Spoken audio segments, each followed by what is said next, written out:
Seperti itu mungkin analogi Allah mengundang kita lewat ujian demi ujian. Setidaknya kita sudah pantas karena kita sudah menghilangkan penyebab datangnya masalah. Tugas kita hanya berusaha. Dan jalan keluar masalah itu sebetulnya sudah ada. Kuncinya satu.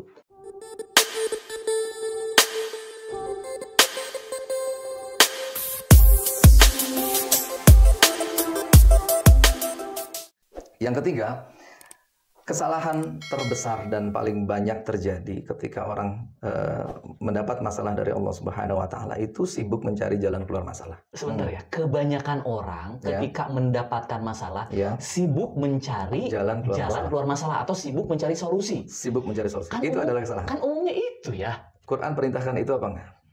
Sebutkan, tunjukkan ayat yang memerintahkan kepada manusia untuk mencari jalan keluar masalah. Saya belum pernah dengar sih ya. Nggak ada ayat yang memerintahkan kepada kita untuk mencari jalan keluar masalah, sebab jalan keluar masalah itu sudah ada. Bekerja wajib, tetap wajib. Ikhtiar wajib, harus. Tapi jalan keluar masalah adalah ranahnya Allah. Tugas kita hanya berusaha. Dan jalan keluar masalah itu sebetulnya sudah ada. Kuncinya satu, takwa. Wa may yattaqillah yaj'al lahu makhraja. Itu sudah sangat tegas sekali. Kalau kau ingin dapat jalan keluar masalah, kuncinya satu, bertakwa. Apa itu takwa? Jangan kerjain larangan Allah. Semua perintah kerjakan. Yang dilarang, tinggalin. Masalahnya hari ini, makanya kok kenapa ya banyak orang terlilit dengan masalah, kemudian masalah datang lagi, masalah datang lagi, masalah datang lagi. Ya karena dia sudah semacam lupa bahwa masalah adalah alarm batas perbuatan maksiat yang dia lakukan. Jadi kita sekarang mesti memahami dulu nih, kita ketika dapat masalah, ini adalah alarm nih.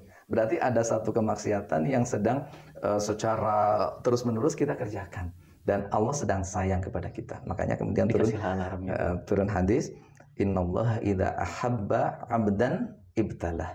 Sesungguhnya Allah itu kalau sedang sayang, cinta kepada seorang hamba itu, Allah memberikan ujian.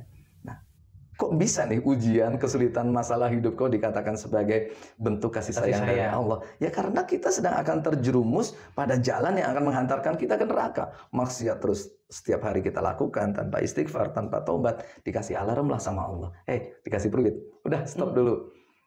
Kalau kita kakinya sering dipakai untuk melakukan melangkah ke tempat maksiat, barangkali kita diuji dengan kaki kita. Kalau yang berdosa tangan kita diuji. Mulut kita, mata kita. Ini luar biasa banget ya. Jadi kebanyakan di masyarakat stigma ketika kita mendapat masalah itu ya, gitu kan. Mencari jalan keluar itu umum ya. Nyari solusi, nyari jalan keluar, ke sana kemari, telepon sana sini ke teman, bisa bantu nggak? Wah, segala macam semuanya dilakukan. Justru itu yang ingin saya garis bawahi. Allah itu zat yang maha pencemburu. Innallaha yughar wa ghairatullah maka al-'abdu ya'ti bima haramallahu alaih. Jadi Allah itu adalah zat yang maha pencemburu. Dan kapan Allah cemburu? Allah cemburu setiap kali seorang hamba itu melakukan sesuatu yang diharamkan oleh Allah. Apa contohnya? Kita dikasih musibah. Musibah itu adalah surat undangan dari Allah. Namanya diundang itu mesti datang. Musibah adalah surat undangan dari Allah. Karena kita sudah jauh, jadi diundang biar dekat lagi. Nah ini bahasanya ini. Punya putra, punya anak kecil Kang Eri? Punya. Usia berapa? Mau 5 tahun. 5 tahun. Namanya siapa? Muhammad Zayan. Dipanggilnya siapa? Zayan. Zayan. Dipanggil. Nggak nengok. Dipanggil lagi nggak? Dipanggil lagi lah. Zayan. Suaranya lebih kencang. Nggak nengok. Dipanggil lagi. Zayan. Iya. Nggak nengok. Kamu. 5 kali, 4 kali. Kamu. Gitu kan. Punya kuping nggak? Pasang kupingnya. Iya. Gitu kan. Iya. Tetap nggak mau ini kita samperin. Dan ini umum. Boleh jadi ketika kesekian kalinya kita sudah bentak, dia tetap nggak datang kepada kita, kita samperin, kita jewer. Seperti itu mungkin analogi Allah mengundang kita lewat ujian demi ujian. Masalahnya dua. Banyak orang yang diundang lewat ujian tapi tidak datang. Yang pertama. Yang kedua, banyak orang yang diundang oleh Allah. Dia datang tapi datangnya bukan pada yang undang. Tapi kepada manusia. Tidak datang pada Allah tapi datang kepada makhluknya Allah. Misal, kita diuji dengan kesulitan ekonomi. Betul. Itu kan undangannya dari Allah. Datangnya mestinya kepada Allah. Tapi kita datangnya ke Mamang. Mang, pinjam dulu 100 biar silaturahim nggak putus. Kebanyakan gitu loh. Allah cemburu di sana. Dan ketika Allah cemburu, Allah panggil lagi dengan ujian. Kita nggak datang, Allah panggil lagi dengan ujian. Jadi ini menjadi jawaban bagi kita. Kenapa ujian ini belum selesai, datang ini, datang ini, datang ini. Ya kamu diundang nggak datang-datang. Ya ini mungkin jadi 1000 episode nanti ya. 1001. Iya, 1001 episode di Indonesia sama. Karena kayak gini ya, untuk punya kesadaran yang tinggi, yang barusan Ayah bilang, kamu orang Betawi bilang, lu diundang, lu nggak datang. Ya, kamu diundang nggak datang juga. Dan kamu kenapa nggak paham siapa yang undang? Untuk supaya awareness atau kesadaran supaya seperti itu gimana ya? Bahwasanya kita ini sadar yang undang itu siapa. Kita pahami dulu, tugas utama manusia itu sebenarnya hanya satu. Misal nih, contoh ya. Kita hari ini berada di Sukabumi. Kita akan berangkat ke Bogor. Kalau kita starter mobil kita atau motor kita lurus langsung ke Bogor, barangkali 2 jam selesai. Tapi yang jadi masalah ketika kita lihat warung kopi, kita mampir, kita naik lagi ke mobil atau ke motor kita, handphone kita ketinggalan. Masalah. Ya. Padahal mampir ke warung kopi itu bukan perintah Allah. Perintah Allah itu hanya kita disuruh dari tugas kita ya. Dari sini. Nah, ini analogi saja. Dari Sukabumi, agenda kita itu sebenarnya hanya Sukabumi ke Bogor. Yang jadi masalah ketika kita mampir, kita berhenti, kita mampir, kita singgah, masalah banyak terjadi di situ. Allah Subhanahu wa taala berfirman, "Wa ma khalaqtul jinna wal insa illa liya'budun." Allah tidak menciptakan jin dan manusia kecuali hanya satu, untuk ibadah. Artinya apa? Masalah seberat apapun, ya, masalah seberat apapun sebenarnya karena kita banyak sekali keluar dari track agama. Kita disuruh bangun tidur, sholat subuh. Udah menjelang siang, kita bekerja. Sebenarnya beres kan? Siang, duhur, ketemu duhur, kita sholat lagi. Pulang, ketemu keluarga. Masih ada waktu kerja, kita kerja. Sore kita semprot-semprot tanaman. Malam istirahat. Simple sebenarnya. Tapi kan kita ada yang buka handphone, kemudian ada aplikasi slot ikutan. Ya kan? Untung, akhirnya buntung. Karena bingung, nggak ada duit. Gimana saya laporannya kepada istri saya, pinjam ke pinjol, pinjol online, itu kan ya, apalah segala macam itu macam-macam, tidak boleh disebutkan platformnya di sini ya. Kemudian susah karena ternyata bunga berbunga ya, rumah kita mau disita, semakin banyak kita merasa ya Allah ujian saya semakin berat, ya itu kan kita yang ciptakan sendiri, kita yang ciptakan sendiri. Harusnya kan tadi kan, kalau hidup kita sederhana, tidak banyak keinginan. Makanya Iwan Fals dalam lagunya itu, kesengsaraan adalah keinginan. Kalau nggak salah seperti itu ya. Ada salah satu syairnya. Sumber kesengsaraan adalah keinginan. Coba ada yang ingat nggak? Jadi sebenarnya kita segala macam penderitaan yang kita alami itu sebenarnya berangkat dari keinginan-keinginan. Banyak manusia yang tidak bisa membedakan antara keinginan dan kebutuhan. Dia kebutuhannya 2, tapi dia harus 5. Dia kebutuhannya 1, tapi dia harus 2. Saya tadinya pengen ngobrol sama Ayah nih sekitar 20 menit, 30 menit, walaupun saya sekarang juga nggak tahu, karena banyak hal-hal yang ternyata apa yang barusan disampaikan, walaupun sedikit, ini manfaatnya luar biasa. Mungkin pemirsa di luar sana pengen ada yang tahu, saya nih hutangnya udah kesana kemari, udah dengan segala macam, rumah tangga saya tuh udah ancur-ancurannya ya, udah luar biasa gitu kan. Usaha, hutang piutang, masalah relationship, masalah tetangga, apa segala macam kan biasanya nggak jauh dari situ. Betul. Bisa selesai nggak sih ya sebetulnya ya?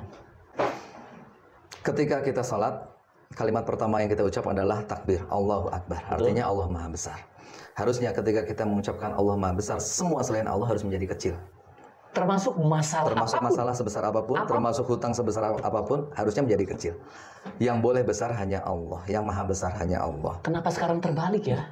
Hari ini kita Allahu Akbar hanya di mulut, tidak sampai ke hati. Sehingga jalan keluar itu ada. Ibaratnya kita naik mobil, kaca kita tertutup dengan debu, dengan kotoran, kita sulit jalan. Padahal jalannya ada apa enggak? Ada. Ada. Hanya kita tidak bisa melihatnya. Iya. Ya, seperti itu. Kelihatan. Iya, karena ada kotoran, debu-debu dosa yang ada di dalam hati kita. Jadi kalau sudah terlanjur banyak hutangnya, tadi ya, hubungan dengan keluarga pecah dan seterusnya, yang pertama harus kita lakukan adalah kita kembalikan kepada diri kita dulu. Ya, ini masalah ini datang, jangan salahkan siapapun, tapi salahkan pertama adalah diri kita. Mungkin ada dosa. Jadi lebih ke diri di awal itu. Karena orang kalau fokus pada masalah, dia akan stres. Tapi kalau dia fokus pada potensi, dia akan mulai bergerak. Misal, apa langkah pertama yang harus kita lakukan? Kita ambil kertas, kita ambil bolpen, kita list, kita data. Dosa apa yang pernah kita lakukan? Kita taubati satu persatu.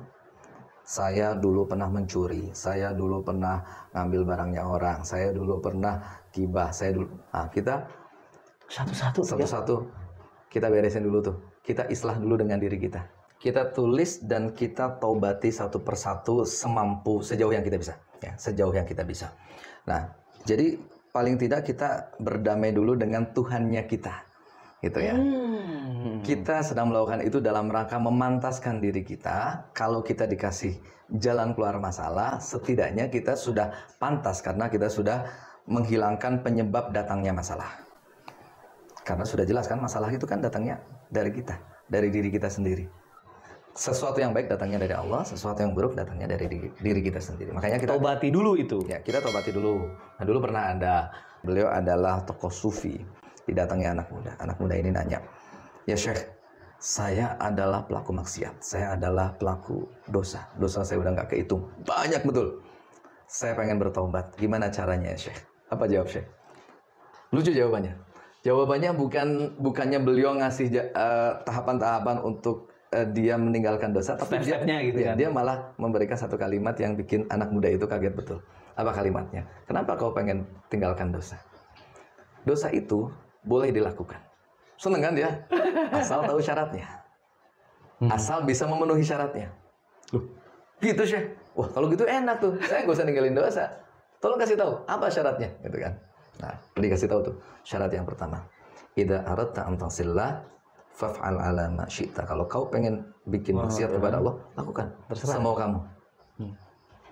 Wala ta'kul syai'an min arzaqillah. Tapi satu, jangan makan sesuatu dari rizkinya Allah. Bisa? Ya nggak bisa. Geleng-geleng kepala tuh anak muda. Ini terlalu berat, Syekh. Tolong kasih saya syarat kedua deh. Mungkin syarat kedua saya bisa. Idza aradta an tasillah. Kalau kau pengen bikin dosa, faf'al ala ma syi'ta, lakukan sesuai kehendak dirimu. Tapi, syarat yang kedua ini, fala taskun syai'an min biladillah.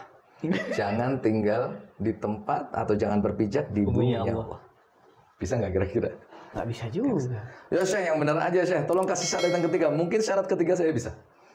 Baik, syarat ketiga adalah fa'dur maudi'an la yarakallahu mubarizan faf'al fih.